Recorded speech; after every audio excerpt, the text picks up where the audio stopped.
Hi everyone, this is Sharon Goulet coming live from Sun City in South Africa actually, which seems quite random. We're just at the end of our 1 month African adventure. We go home in a few days. It's been unreal, to be honest. It's definitely been the trip of the lifetime. We just spent a few days in a safari lodge going on safari. It's been unreal, and now we're in Sun City, which is like a massive resort of which I've never seen anything like it. It really deserves a name as like a whole city of a resort. So it's a nice way to finish. Now, first of all, sorry I didn't do this 12 hours ago last night for me. I've just discovered while traveling, trying to do lives when traveling with little kids is really hard. Like even now I'm a few minutes late because I just had to wander around the resort for ages, try and find somewhere where it wasn't too loud, I wasn't going to desert people, and there was actually internet, which was hard, because we're just in a hotel room and I can't do it with the kids right next to me. So yeah, and I've just found at night time I'm just too tired, I can't think properly.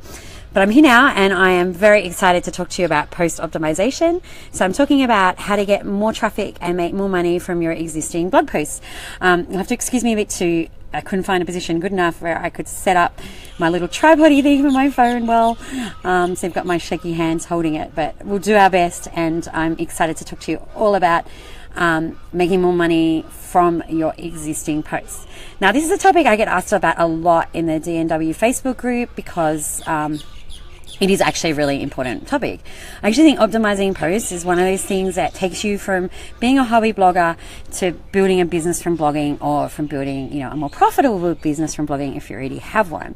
If you're a hobby blogger, you may not be interested in this, but for the rest of us, who doesn't want more traffic and make more money? And updating your existing posts can be the quickest, easiest, and fastest way to make all those things happen. It's much easier to get a post that's already working somewhat well and making it work really well, and much quicker than what it is to go write a new blog post. And I definitely recommend that you spend some time every month working on updating those existing blog posts, okay? So factor it in. Even if you can only do one blog post a month, it's a starting point. Although, I'd really recommend that you spend at least as much time updating existing ones as you are doing new content. Now, of course, that kind of depends where you are in your blogging journey. If you're just starting out, then, you might not have existing posts to update. But for most of us, we have so many sitting there that we know deserve a bit more attention, and it's just hard to give it the time. So just try and factor in at least some time every week. And I'm going to give you a lot of ideas in this lesson and on the blog post. If you go to digitalnomadwannabe.com, the latest blog post is all about this, and you can see lots of ideas in there as well. So so there's both of those, and we're also going to be doing a 7-day post optimization challenge in the group starting tomorrow. So if you just someone who knows you need to do this and you need a bit of a kick along, definitely do the challenge. None of it's very time consuming. It'll just give you some ideas, get some good habits, and just really kickstart your effort in this area. So let's talk about this. I'm going to be talking about the different ways that you optimize, and how you pick which ones to optimize and how you go about it. So there's two different ways to think about optimization, and I think even though sometimes they obviously overlap, mostly they're a little bit different. So there's optimizing to get more traffic and optimizing to make more money. So like I said, sometimes you do both at once. Often it's just one, as I look at posts to optimize for myself, because there's sort of different things I target a bit there. Like to optimize for more traffic, I'll look at posts that are ones that already received some ongoing traffic, but not that much, and I think they could be improved quite easily, or ones that I created before I knew how to market effectively. Now, all of us, are much better at blogging today than what we were like a year or more ago. We all have old posts where we didn't put the effort in we would put in now, where we might be a bit embarrassed about them, like et cetera, et cetera. These are great posts to target for this as well, so they mightn't really be getting any traffic, but now that you know what you're doing, you could go back and you could optimize them and do a lot better. So they're great ones to target as well, but they may not be the best ones to target for making more money, because I like to see a post already getting traffic before I concentrate too much on making it make more money. So yeah, I'm going to talk about what posts to target and what to do around the different areas of getting more traffic and making more money. So for getting more traffic, I like to target ones, like I said, that were created before I knew how to market them effectively, or if they're already getting some ongoing traffic but it's not very much and I feel like I can up it a bit by sort of remarketing it. Now for me, I concentrate on SEO. For you, it might be something different. So, I mean, you can just sort of tailor what I'm saying depending on what your approach is. So for SEO, I like to find ones that are ranking on the top 3 pages. So somewhere between 1 and 30 for the main keyword. To be honest, not 1, because it's already going pretty well. I don't really need to optimize that. But you're looking at the bottom of the first page or the second or third page. So I find them really good ones to optimize. Now, what I do is I update the articles and I extend them. So what can I do to make them the best article on the topic? Okay. So what can add to that topic? How can I extend it in a way that will provide more help and make it more useful to people coming to the article? Then I will look at adding more keywords. So I will go into Google Search Console, because one of the great things about an article already ranking is that you can see all the keywords it's ranking for in there. And I'll filter it by that page, and I will export out a list of all the keywords. And what I'll do is go one by one through those keywords and look in the article and see if I already list them. Now, if they're already in the article, great. If they're not, I'll add them. And I'll find there's usually quite a few that are not in the article already, even if I've done a pretty good job in the first place of adding keywords, and I'll try and add them in. Now, this is really powerful and it's really quite quick. It's much easier to sort of boost your rankings once you're already getting them than to start over, right? It takes a while for an article to rank the first time. So you can just go add all these keywords you weren't already using, and that will give it a nice boost. Now, if it was an article I created before I knew what I was doing with SEO, that's when I will go into Keysearch and I will go find all the keywords I can from there as well, and I will add them as well. I might even start over with a keyword plan and relay out the article and everything. It just sort of depends how old the article is and like sort of how badly I did it the first time to what sort of extent I'll go here. But mostly I'm just really going to Search Console. It's like a 10-minute job. I have a whole blog post I'll link to on exactly how to do this. And it can be really effective, especially for how much time you put in, because it's quite minimal. Now, you can also make some new pins for the article, so you can remarket it on Pinterest. Why not make some new pins, do everything you would do with pins normally, go see your old pins for article, repin them. You should already be doing that, but you know, we all can forget or not have time, so repin the old ones, get some new pins happening. You can also reshare the article across social media, so just do what you would do for a new article, go do it for this post that you've just optimized.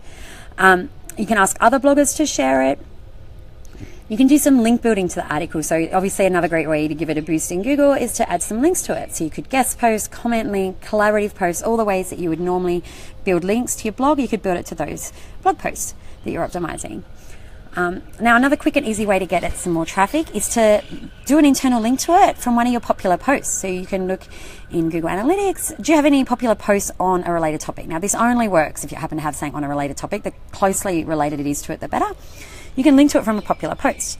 Now, this can get you traffic straight away from, you know, taking those people that are going to that post already and bringing them to your optimized post.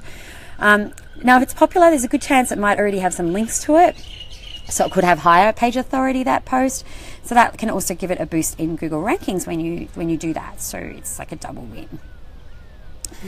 Now you should email it out to your subscribers, and if you don't have any subscribers, look at last week's lesson and challenge in the group and start getting them. You know, send it out to your subscribers, share it again.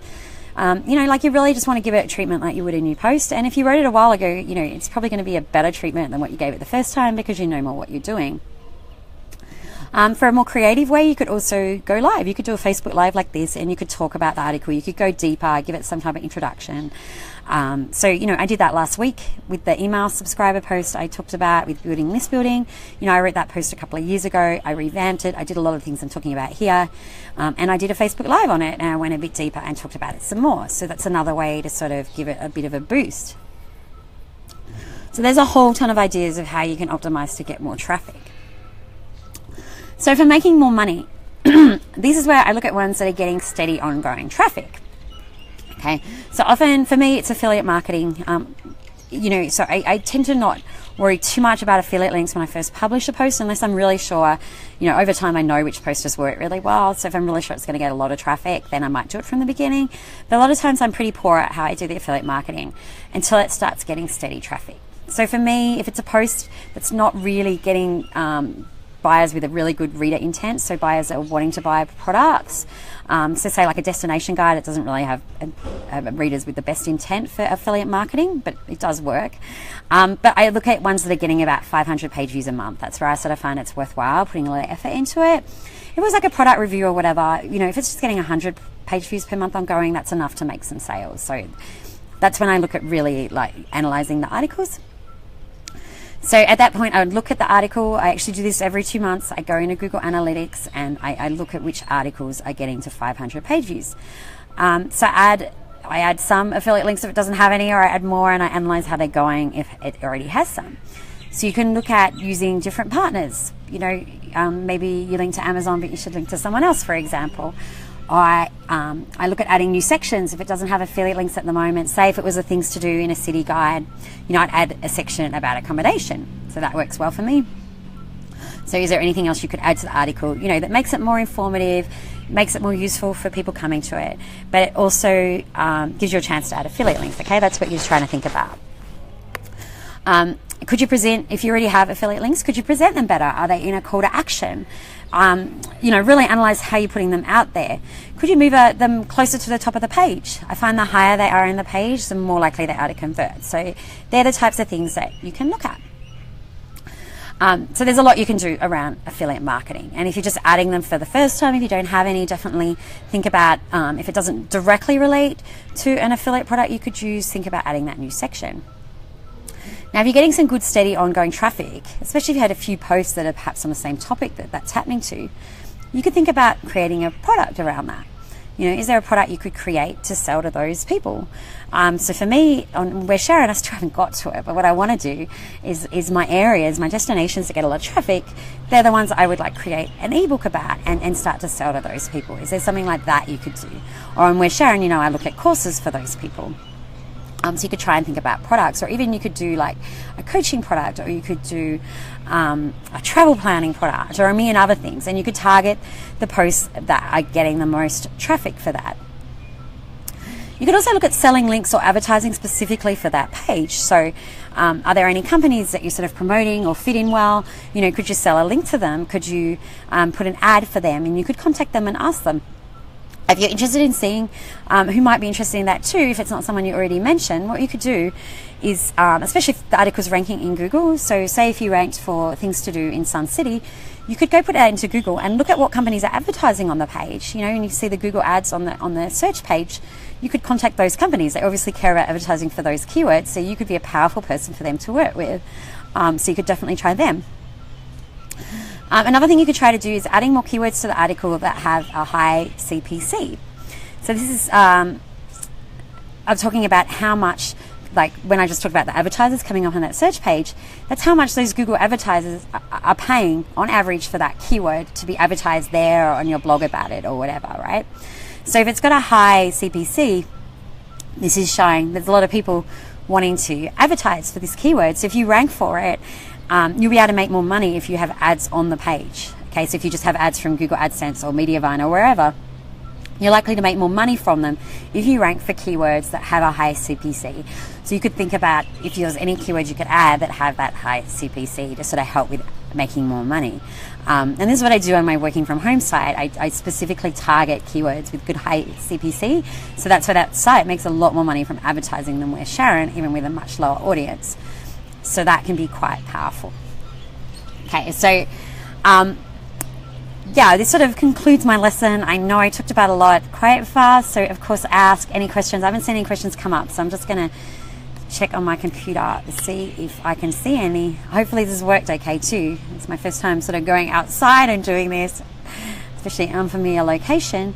So I have to move that a little bit so I can see my computer. Of course, you can ask questions at any time. Definitely come in the group. I'll put a whole lot of links under this that are useful to this talk, and we'll definitely have our post optimization challenge going on. Like I said, it's 7 days, but that means it's really bite-sized, so you don't have to put aside much time for it. So definitely come and join in. Okay, this is being slow to load. I hope this doesn't mean my connections are slow and you haven't heard me.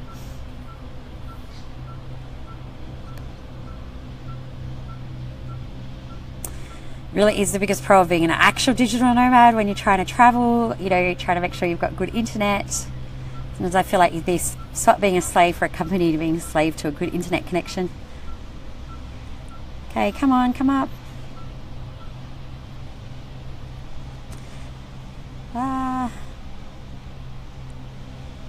Okay, I'm not seeing any questions, but like I said, just add them below and I'll get back to you. And yeah, like really do work on updating your existing posts. It's a really powerful way to drive your blog further.